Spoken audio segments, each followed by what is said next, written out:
Dr. Timothy Bradshaw, a theological lecturer and Anglican clergyman as well as a regular contributor to the Conservative Woman website, was speaking the day after Lord Frost delivered a statement in the Upper House in which he called on the EU to renegotiate the Northern Ireland Protocol. However, the former UK Brexit negotiator nevertheless stopped short of triggering Article 16, the mechanism which would disapply it. The bloc was quick to respond in the negative, with European Commission President Ursula von der Leyen telling Prime Minister Boris Johnson in a phone call there would be no such renegotiation. Dr. Bradshaw told Express.co.uk, Lord Frost's command paper has been immediately rejected by the EU and its usual playlist of supporters from Joe Biden, to Rutte, to Germans, the Irish, attacking the UK for seeking a reasonable outcome for Northern Ireland citizens, has again been switched on as usual. What this playlist of supporters of a fundamentalist implementation of harm to Northern Ireland never mentions is that Article 16 is part of what was signed up to, by the EU as well as the UK.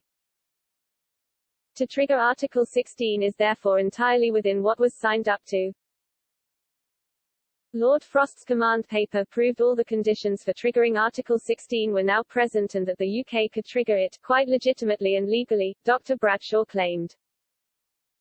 He explained, it states that UK or the EU can unilaterally suspend aspects of the protocol's operation if it is causing serious economic, societal or environmental difficulties that are liable to persist. That is now the case, and the presence of this article in the Northern Ireland Protocol shows that just this kind of outcome was very possible, hence the need for the article. Why has Lord Frost not triggered it? For no very good reason. Basically it would be temporary, but in fact, it would last as long as the problems persist. And only some of the Northern Ireland Protocol aspects would be cancelled. Is that not a good reason to trigger it? Why is it such a big deal? As for the EU, he asked, why is the EU persisting with its purely political revenge policy which is picking open the healing scab of Ireland, quite cynically?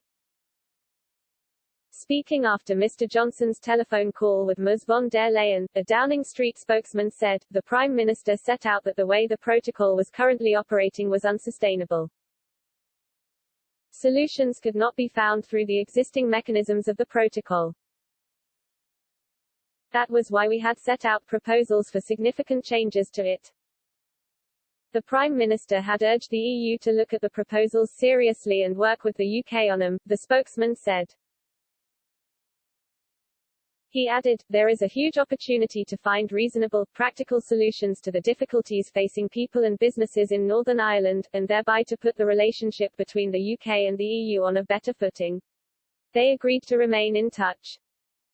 Mr. Johnson also outlined his concerns in a telephone call with Germany's Chancellor Angela Merkel.